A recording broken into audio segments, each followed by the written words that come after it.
Hi,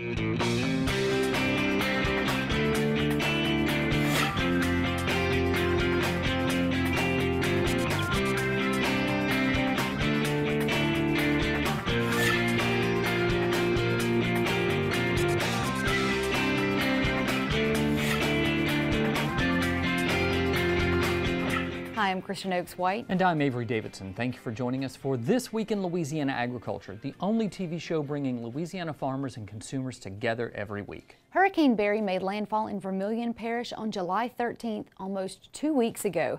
However, some farm fields remain flooded with rain from that tropical system. Barry dumped between 10 to 15 inches of rain in bands from Allen Parish through Evangeline, St. Landry, Pointe Coupee, Avoyelles and Rapides Parishes.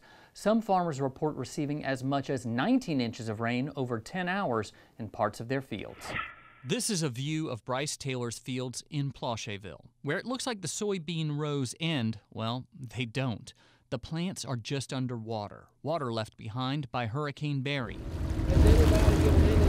To see the damage firsthand, Commissioner of Agriculture and Forestry Dr. Mike Strain has to go by boat.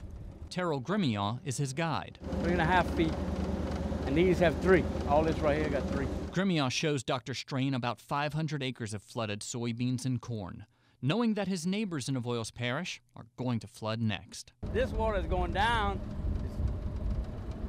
It's backing up on him. And I don't see this water moving nowhere. The rainfall, though, for the beans and the corn, that could be a disaster. LSU Ag Center climatologist Jay Grimes says forecasters expected Hurricane Barry to dump lots of rain on Louisiana, just at landfall and farther to the southeast. We anticipated double-digit rains while the storm was over top of us. Thankfully, those didn't materialize, but as the storm moved to the north, it still had that large-scale circulation that was pulling more Gulf moisture in, and that is what generated the rain band that produced that double-digit swath of totals we saw from parts of Avoyelles back into Acadiana. Grimion says upwards of 19 inches of rain fell on these fields in 10 hours. In the affected areas, it's pretty bad. You know, this is total loss and devastation. Just north of Plaucheville, Avoyelles Parish Farm Bureau President Philip Lamartiniere rides to look at his 700 acres of rice. Fortunately for Lamartiniere, that rain collected in his fallow fields. Lamartiniere put pipes to stop the water from flowing out because he knows it would just drain to his neighbors' fields, and they can't take any more water. Well, it came in so fast, and that's the thing.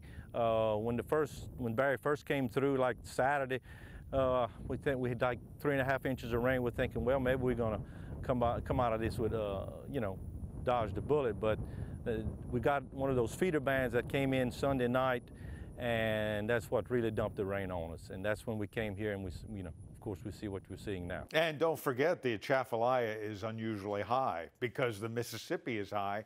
So you've got an environment here that is, especially with the 2 big drainage canals, rivers, the Mississippi and the Atchafalaya, both of those are way above normal for this time of year. So any drainage that has to get into the Atchafalaya is actually being inhibited by the fact that the river is already high. Farther south, closer to where the Atchafalaya River empties into the Gulf of Mexico, sugarcane fields hold water.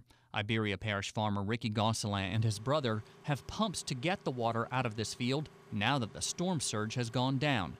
However, the wind from Barry did affect the sugarcane. We do have some damages. You have some leaves that are split and that need to be repaired. So the plant's gonna go into repair mode and start repairing. Therefore, we're gonna lose a little growth time out of this.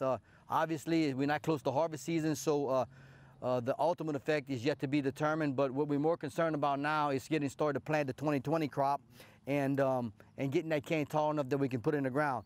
Right here, you'll see a stalk that's broken, and that stalk is no longer good. It'll have to start coming from the bottom and making a new stalk, which obviously does not have a lot of time before to make a millable stalk for grinding. So some good growing conditions from here on out and no more storms. This crop can recover to be somewhat of an average crop. Let's pray for the next couple of days of some good weather, and we'll see with this crop. It's very resilient, so I'm very optimistic on what can happen in the near future. There is some good news. In a recent speech, U.S. Secretary of Agriculture Sonny Perdue outlined a bill coming before Congress that would provide disaster assistance to farmers for storms in 2018 and 2019. The figure brought up was $3 billion, but no word yet on how the USDA would split that money. Obviously, we'll have more to come in the coming weeks, but Kristen, I know that you're dealing with this issue as well. I mean, y'all had water on Landon's fields pretty significant. Well, the crazy story was, you know, it was supposed to come ashore Friday night, then it was Saturday. It never actually hit. So from, I would say, Friday evening until Sunday night, we got an inch of rain. That was it. And then Sunday night, we had 10 inches of rain in Concordia Parish. So wow. It happened fast, and it happened all at one time. So. And right now it's got nowhere to go, and that's going to be the follow-up story that we're going to do here, is that the drainage from this is really, really tough. Y'all have a tough time trying to get water off too. Yes, we've got the drainage that everybody else is sending our way. So from Verity, you know, Vidalia, it's all heading south. And so, and the ground was pretty saturated to begin with, so.